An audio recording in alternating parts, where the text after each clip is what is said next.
Your desire is to feel more confident in the skills you have as a virtual assistant and as the software you'll need to use.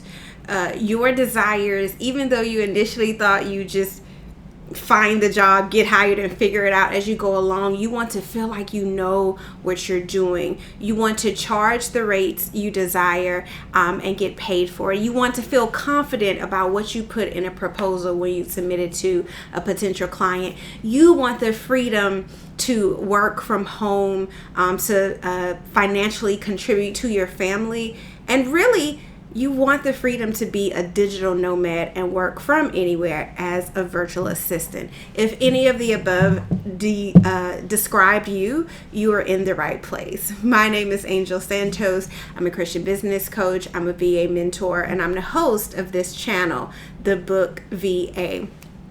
And today is a great topic. So it is all about so important, right? What are people really looking at when they hire you, when they consider hiring you, right? When you apply for a virtual assistant job, when they look at your resume, what are they looking for?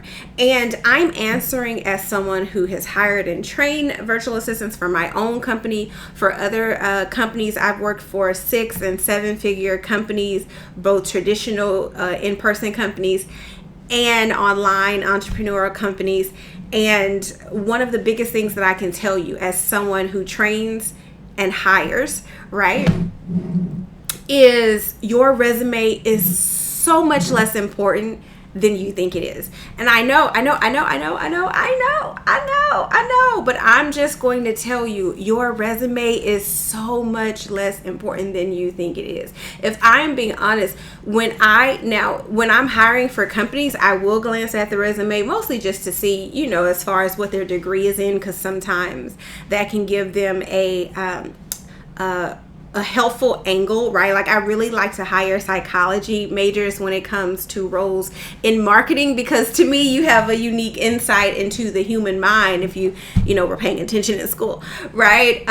It's helpful to know if they have a communications degree, that type of thing, depending on what type of company I'm hiring the VA for, right? When I'm hiring, though, for my own company, I rarely look at the resume. What I'm most concerned with, and what a lot of 6- and 7-figure online companies that are hiring virtual assistants are most concerned with, is your portfolio, right? What have you done? Employers like to see the work, right? See your qualifications before they bring you on, because it gives them more confidence. And just stay with me, right? Let's just say, put yourself in a place of you're hiring a virtual assistant and you have 15 people who have applied. All 15 people are saying they have the same experience, right? All 15 people have a bachelor's degree, right? 3 people submitted a website where they have the services they offer and they have examples of the services that they offer. Which of those candidates do you think are going to get pushed to the top of the list, right? The 3 people with the website. And I wanted to make this video because I know I've went through some of my applications from virtual assistants in the past, and I asked, when I'm hiring for myself and others, I ask to see a portfolio.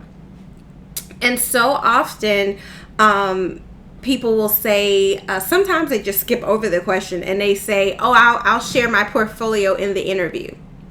I'm not going to talk about that in this particular video. But then some will say, like, oh, I do admin work. I don't have a portfolio.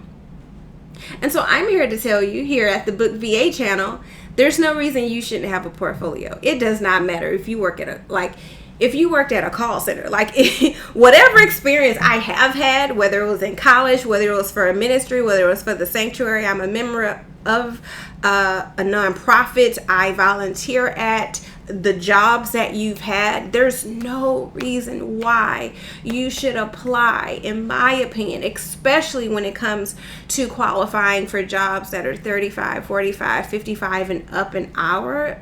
as a virtual assistant, right? Like, there's no reason why you should not have a portfolio, right? I will say one of the biggest reasons why I wanted to make this video is because I really do, from my experience as a VA, or as a company that offers VA services, when I or VAs under me pitch to clients, do you know what we include, right? It's not so much a resume. I don't think I ever actually sent a resume, because mostly traditional jobs require resumes, right? But for virtual assistant jobs, I send a portfolio, right? I send a portfolio and I send a quick snapshot of my experience, right? And that particular way of applying for jobs that I have created, right? It is known for helping you get hired on the spot, which means like they don't even interview me and they send an offer, or they don't interview my team and they send an offer. Or once they meet, right, they're excited and then they're ready to send the offer, right? When you go in strong, you avoid the need for 3 proposals. Like, it may just be one, but still, like, why are you spending 3 hours working on a proposal for a client that you may or may not get? Like, you know what?